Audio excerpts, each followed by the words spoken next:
Shalom.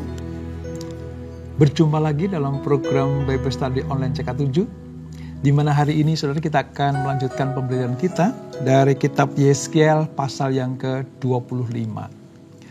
Nah, pada pasal 25 sampai dengan pasal 32 saudara, kitab Yeskiel ini akan membahas tentang nubuatan-nubuatan melawan bangsa-bangsa.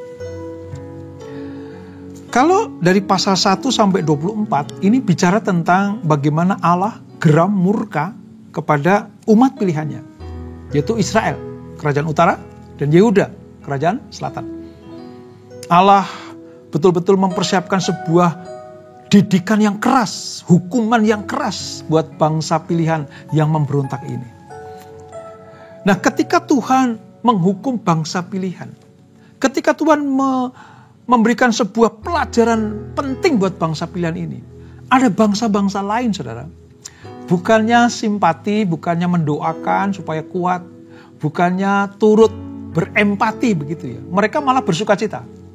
Mereka malah memusuhi bangsa pilihan ini, ikut memusuhi bangsa pilihan ini. Nah, kisahnya seperti apa? Mengapa Tuhan sampai harus menghajar juga, menubuatkan tentang hukuman bagi bangsa-bangsa lain yang di luar Israel? Kita akan membaca dan merenungkannya. Namun terlebih dahulu mari kita minta Roh Kudus mengurapi kita. Tuhan menjamah kita supaya kita mengerti apa yang kita pelajari hari ini. Kami datang kepadamu Tuhan. Kami minta Roh Kudus mengurapi kami, menjamah kami senantiasa. Dia Allah yang kekal, Dia Raja damai.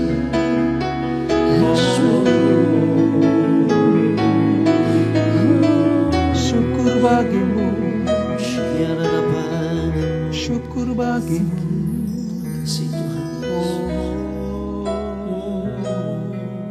Yesus.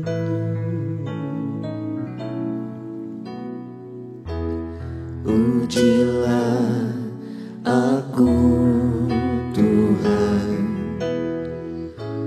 cobalah aku Tuhan, selidiki batinku dan hatiku,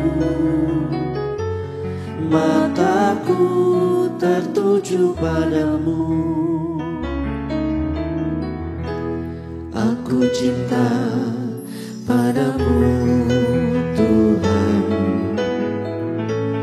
aku rindu hadirat-Mu Tuhan, aku ingin selalu dekat padamu, menikmati kehadiran-Mu.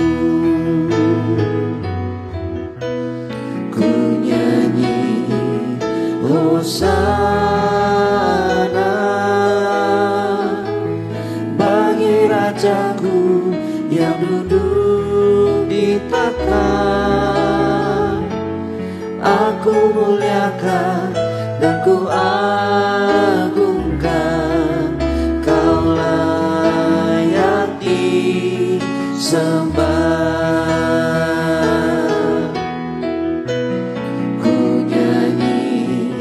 Hosana bagi Rajaku yang duduk di tahta. Aku muliakan dan ku agungkan, Kau layak disembah. Ujilah aku Tuhan, cobalah aku Tuhan, selidiki batinku dan hatiku, mataku tertuju padamu.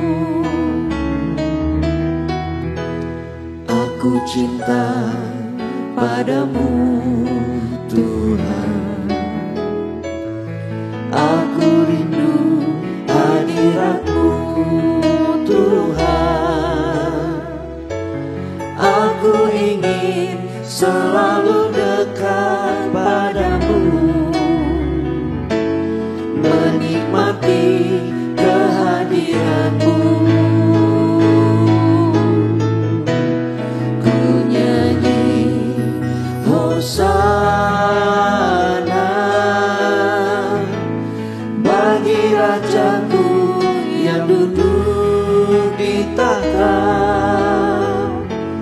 Aku muliakan dan ku agungkan, Kau layak disembah.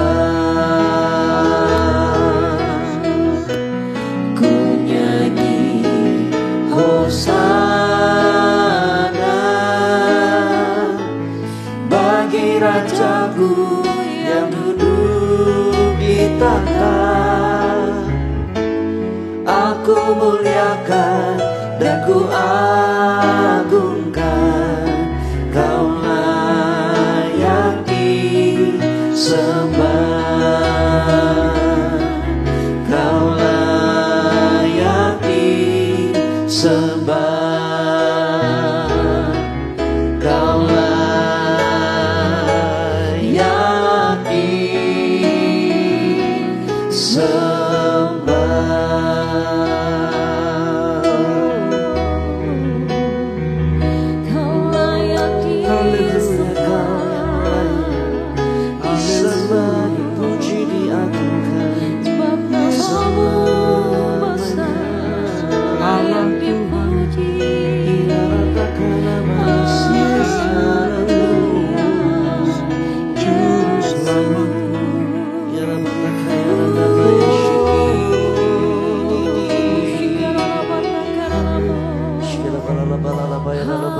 Terima kasih, terima kasih. Nyanyi pujian bagimu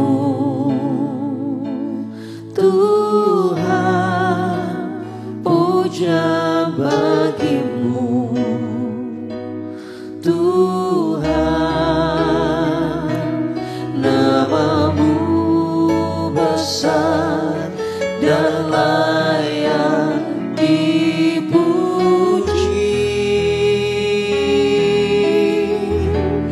Nyanyi pujian bagimu Tuhan, pujian bagimu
haleluya, haleluya. Hanya nama-Mu ya Tuhan.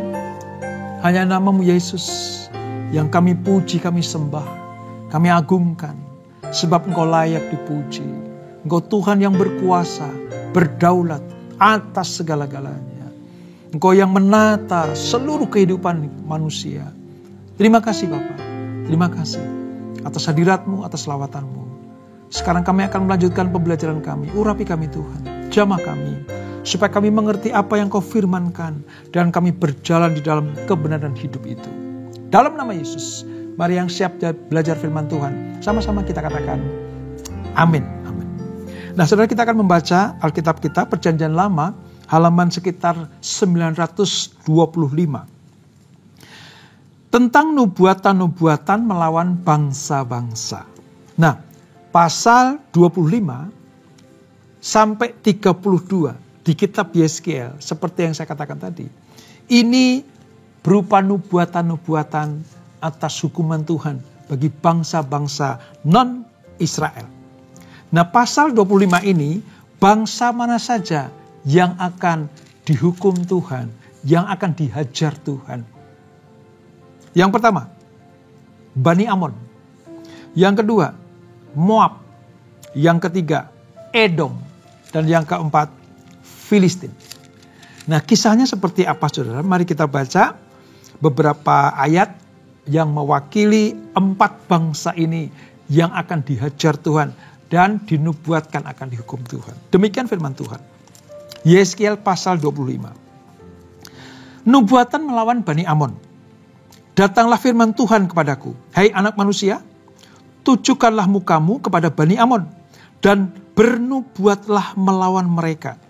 Katakanlah kepada Bani Amon, dengarlah firman Tuhan Allah. Beginilah firman Tuhan Allah, oleh karena engkau menyerukan syukur mengenai tempat kudusku, waktu kekudusannya dilanggar, dan mengenai tanah Israel, waktu itu dijadikan sunyi sepi, dan mengenai kaum Yehuda, waktu mereka harus pergi ke dalam pembuangan. Oleh sebab itu, sungguh, aku menyerahkan engkau kepada orang dari sebelah timur menjadi miliknya. Mereka akan mendirikan perkemahannya padamu dan membangun tempat kediamannya. Mereka akan memakan buah-buahanmu dan meminum susu ternakmu. Aku akan membuat Raba menjadi padang rumput untuk unta, dan kota-kota Bani Amon menjadi tempat kambing domba. Dan kamu akan mengetahui bahwa akulah Tuhan. Sebab beginilah firman Tuhan Allah. Oleh karena engkau bertepuk tangan dan mengentakkan kakimu ke tanah, dan bergembira dalam hatimu atas kecelakaan tanah Israel. Oleh sebab itu, sungguh aku akan mengacungkan tanganku melawan engkau, dan menyerahkan engkau menjadi jarahan bagi suku-suku bangsa, dan melenyapkan engkau dari tengah-tengah bangsa-bangsa, untuk membinasakan engkau dari negeri-negeri. Aku akan memusnahkan engkau. Dengan demikian, engkau akan mengetahui bahwa akulah Tuhan. Nah, ini satu bangsa dulu. Amon dinubuatkan Tuhan bahwa mereka akan dihajar dan dihukum Tuhan. Mereka akan diserahkan kepada bangsa dari timur. Mereka menjarah Bani Amon. Nah, nanti nubuatan-nubuatan yang sama saudara terjadi bagi Moab, Edom, dan Filistin. Sekali lagi, mengapa Tuhan menubuatkan tentang penghukuman bagi bangsa-bangsa non-Yahudi? Karena bangsa-bangsa ini justru bersukacita, bertepuk tangan, mengatakan kata syukur atas penghukuman Tuhan kepada umat pilihannya, yaitu Yehuda. Kepada kehancuran kota Yerusalem. Terlebih kepada kehancuran bait suci. Dan pembuangan orang-orang Israel ini ke Babel. Mereka bersukacita. Ini alasan mengapa Allah menghukum tetangga-tetangga Israel. Bangsa-bangsa sekitar Israel itu. Mereka bangsa-bangsa kafir. Tidak menyembah kepada Allah yang benar. Mereka tidak mengerti tentang arti kekudusan dan kebenaran dalam Allah yang benar itu. Maka Yeskiel mulai pasal ini mengarahkan wajahnya kepada bangsa-bangsa non-Yahudi. Dari pasal 25-32, kita akan melihat berisi nubuatan-nubuatan. Ada 7 bangsa yang bermusuhan dengan Allah. Perintah-perintahnya tidak dilakukan. Ya. Bagaimana bangsa ini memusuhi umat pilihan, yaitu Israel. Yesaya menyatakan dalam 8 pasal itu, saudara, semua bangsa pada akhirnya harus bertanggung jawab kepada Allah. Bahwa kekuatan-kekuatan dunia tidak akan pernah merusak rencana keselamatan Allah. Ini tujuannya. Jadi kalau kita melihat ya, bagaimana memang Israel itu biji matanya Tuhan. Ya kalau salah dihukum. Salah dihukum. Ya, kalau berontak, dibuang. Kalau menyakiti hati Tuhan, dihajar. Tetapi, sekalipun dihajar Tuhan, tidak boleh ada bangsa-bangsa lain memusuhinya. Bahkan bertepuk tangan atas hukumannya saja, Allah marah. Ini yang sedang dilakukan oleh Tuhan. Lewat nubuatan dari Tuhan kepada Yeskiel disampaikan kepada bangsa-bangsa yang akan dihukum.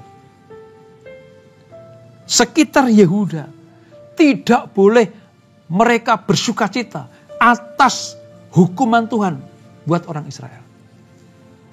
Sekitar wilayah Yehuda, wilayah kerajaan Yehuda dan Israel itu tidak boleh ada bangsa-bangsa lain mengambil keuntungan ya atas hukuman Tuhan kepada bangsa Israel. Nah, dalam hal ini kita melihat tadi Amon, Moab, Edom, Filistin, mereka betul-betul memusuhi bangsa Israel ini.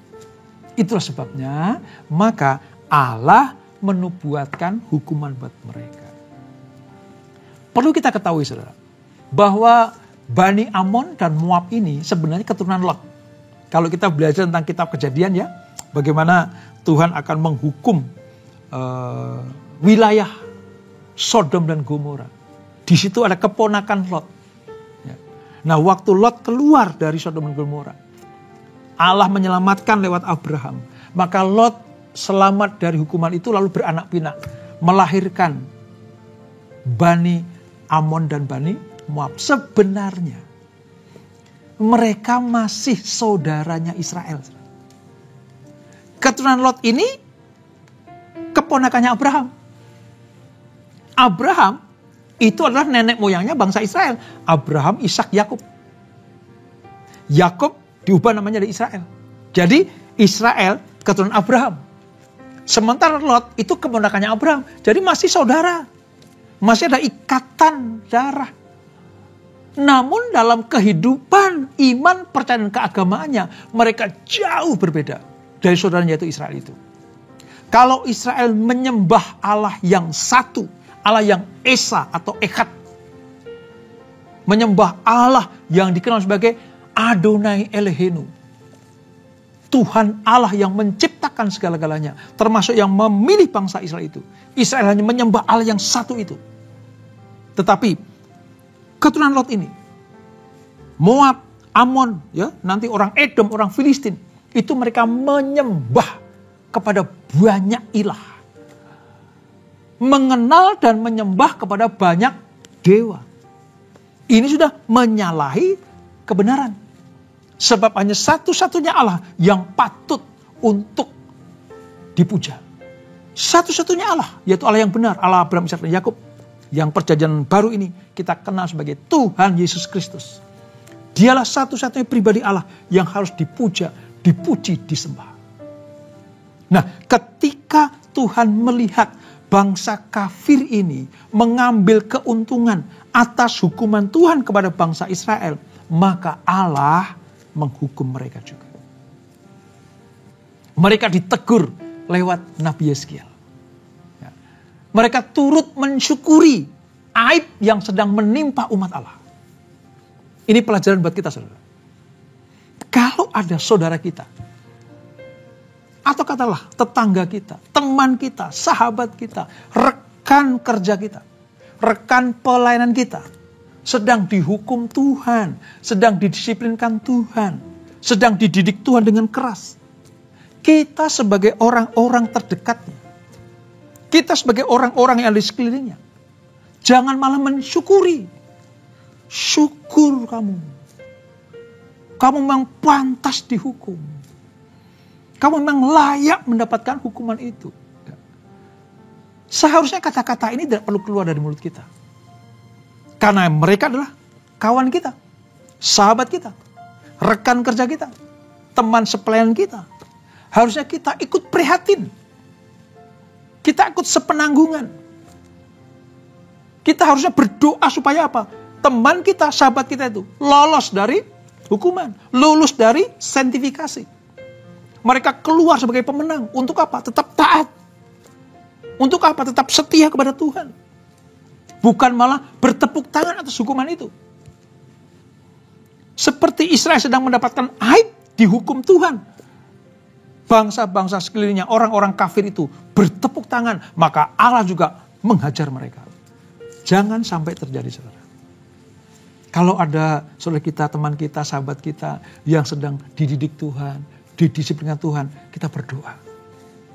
Jangan nambah-nambahin penderitaan mereka. Karena kalau kita nambahin penderitaan mereka, justru hukuman akan berbalik kepada kita. Ini yang terjadi. Keturunan Lot ini bersuka cita. Karena apa? Keturunan Abraham mendapatkan hukuman. Wah, ini sebuah aib yang luar biasa. Dan Allah harus menghukum mereka. Memang, Yehuda sedang dihukum Tuhan. Karena melanggar apa? Kekudusan Allah. Allah memakai bangsa Babel untuk menghukum mereka. Dengan cara menghancurkan sehancur-hancurnya. Betul-betul habis-habisan. Kota Yerusalem hancur. Bait sucinya rata tanah. Temboknya runtuh. Penduduknya menderita. Bahkan apa? Banyak yang binasa. Sudah begitu, kaum orang-orang sisanya dibuang ke Babel. Penderitaannya sungguh sangat-sangat tidak terperikan. Nah, melihat itu harusnya bangsa-bangsa sekitarnya itu turut sepenanggungan, berempati, bersimpati terhadap apa? Peristiwa itu. Tapi sayang, sikap Amon dan Moab, mereka meremehkan Yehuda, menganggap sama saja seperti bangsa-bangsa lain. Kalau ada orang menganggap Yehuda, Israel, ya, orang Ibrani itu sama seperti bangsa-bangsa lain dan meremehkan mereka, urusannya sama Tuhan. Kenapa, saudara? Karena mereka biji matanya Tuhan. Sikap sombongnya orang Amon dan Moab, termasuk orang Edom dan Filistin ini yang membuat Tuhan tidak berkenan. Lihat ayat 8, saudara. Ayat 8 bilang begini. Beginilah firman Tuhan Allah. Oleh karena Moab berkata, sungguh kaum Yehuda adalah sama dengan semua bangsa lain. Nah itu. Ayat 9. Oleh sebab itu sungguh Allah akan membiarkan dataran tinggi Moab terbuka dengan reruntuhan kota-kotanya. Ya, kota-kotanya tanpa terkecuali, yaitu kepermaian negeri itu. Bet Yesimot, Baal Meon, dan Kiryathaim. Aku akan menyerahkan dia bersama Bani Amon kepada orang dari sebelah timur menjadi miliknya. Supaya Bani Amon jangan diingat-ingat lagi di antara bangsa-bangsa. Aku akan menjatuhkan hukuman kepada Moab dan mereka akan mengetahui bahwa akulah Tuhan. Ini saudara. Kesombongan, sukacita karena saudara yang dihukum, bertepuk tangan karena tetangganya mengalami musibah, bersukacita karena teman-temannya, sahabatnya mendapatkan aib, lalu dihukum Tuhan, mereka bersukacita, bersorak-sorai. Allah tidak peduli, Allah tidak berkenan, maka Allah akan menghukum Moab ini menjadi kekeringan, tempat yang tandus, dulu subur luar biasa, dulu diberkati, dulu mendapatkan anugerah yang luar biasa, ya. Tetapi sekarang betul-betul dibuat kering kerontang karena perbuatan mereka yang tidak berkenan pada Allah itu. Untuk sikap seperti ini, saudara, Tuhan mengacungkan tangannya melawan Amon dan Moab. Amon akan dihancurkan. Moab akan dikirim ke bangsa asing dan menjajah mereka. Mereka menjadi contoh kengerian atas hukuman Tuhan bagi bangsa-bangsa lain. Mereka akan membuat sebuah tangisan-tangisan di mana-mana. Rintihan, ratapan di mana-mana. Dengan demikian Amon serta Moab akan mengetahui bahwa akulah Tuhan. Ini yang penting. Saudara. Kalau ada bangsa yang meremehkan umat pilihan, kalau ada orang-orang yang meremehkan, menganggap rendah anak-anak Tuhan, apalagi memperlakukan dengan tidak semena-mena itu, maka Allah akan menyatakan diri, kamu harus tahu, itu umat pilihanku, itu anak-anakku, itu biji mataku. Dan kamu tahu, akulah Tuhan. Aku yang membimbing mereka. Aku yang menuntun mereka. Aku yang memberkati mereka. Jadi kalau mereka salah, aku yang menghukum. Kamu jangan ikut-ikutan. Kamu jangan bersuka cita atas hukuman ini. Dan kalau kamu bersuka cita atas hukuman ini, urusanmu dengan aku. Kira-kira seperti itu, saudara. Bagi Tuhan, saudara, mengolok-olok umat pilihan. Mengolok-olok pekerjaan Tuhan. Mengolok-olok rencana Tuhan. Ya, mengolok-olok umat pilihan yang sedang dipersiapkan Tuhan menjadi bangsa yang benar. Itu sama saja dengan apa? Mengolok-olok Tuhan. Sebab bagi orang-orang seperti Amon, Moab, ya, orang Edom, orang Filistin ini, Tuhan itu ya seperti itu gitu. Tuhan itu nggak dipandang penting oleh mereka. Bahkan rencananya, perbuatan Tuhan itu dianggap sepele saja. Termasuk memilih bangsa Israel. Bagi mereka, wah itu remeh sekali gitu. Nah, kepada orang yang sombong seperti ini, Allah mau tidak mau merancangkan, menubuatkan sebuah hukuman. Dikatakan tadi, Allah melawan bangsa-bangsa di sekitar Israel. Pelajaran apa yang dapat kita petik, saudara? Inti pelajaran ini apa? Ingat ya, kita sebagai umat pilihan, kita adalah biji matanya Tuhan. Dikasih Allah. Namun kalau kita memberontak, ya kita dihukum Tuhan. Kalau kita pada posisi Israel, sadar, rendahkan hatimu, bertobat, meninggalkan jalan-jalan yang jahat, kembali kepada jalan-jalan Allah, kembali kepada pelukan Tuhan. Jangan malah mengeraskan hati. Kalau posisi kita pada orang Israel atau orang Yehuda ini atau Yerusalem ini. Tapi kalau posisi kita ini seperti bangsa-bangsa di luar, artinya kita melihat ada orang yang sedang dihukum Tuhan, sedang dididik Tuhan, sedang dihajar Tuhan. Kita jangan seperti Amon, Moab, Edom, dan Filistin. Hormatilah keputusan Tuhan. Hormatilah, bahkan berikan kasih kepada orang yang sedang dididik Tuhan. Harusnya Amon, Moab, Edom, Filistin itu menaruh simpati kepada bangsa Israel.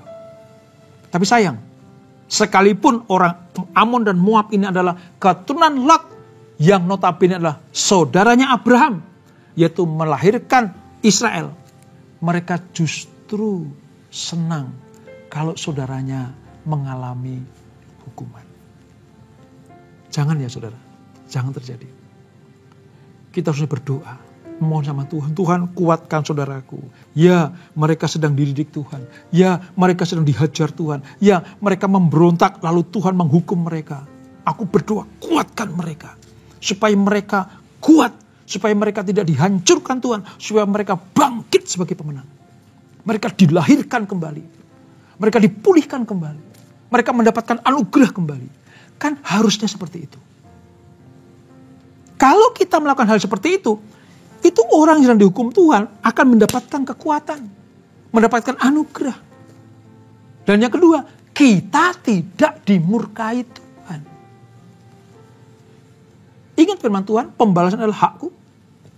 Artinya keputusan hukuman itu datang dari Tuhan, bukan dari kita. Bukan dari kita. Jangan menambah beban saudara kita yang sedang menderita, yang sedang dihukum Tuhan, yang sedang dididik Tuhan. Jangan tambah bebannya. Kita bila perlu meringankan beban itu. Kita perlu berdoa buat mereka. Ya. Karena kalau kita juga dihukum Tuhan, kan kita butuh kekuatan. Kita butuh penghiburan. Kita butuh orang-orang sekeliling kita yang apa? Menguatkan kita. Maka sesama anak Tuhan, sesama umat pilihan Tuhan, sesama manusia, ciptaan Allah. Mari saling mengasihi, saling menghormati, saling bergandengan tangan. Supaya apa? Rencana Tuhan atas keselamatan bagi semua orang tergenapi. Sekali lagi, jangan seperti bangsa-bangsa lain yang menyukuri atas hukuman Tuhan kepada orang Israel. Supaya kita tidak dihukum Tuhan. Dan itulah Yeskiel pasal yang ke-25. Kita berdoa. Bapa, terima kasih untuk anugerah-Mu. Kami menyelesaikan satu pasal ini. Kami mengerti sekarang. Kalau posisi kami adalah orang-orang Yehuda yang dihajar Tuhan, dihukum Tuhan karena dosa-dosa, pelanggaran kami. Kami mau bertobat. Kami mau tinggalkan jalan-jalan yang jahat, kembali kepadamu. Supaya pemulihan terjadi, anugerah-Mu kembali kami rasakan.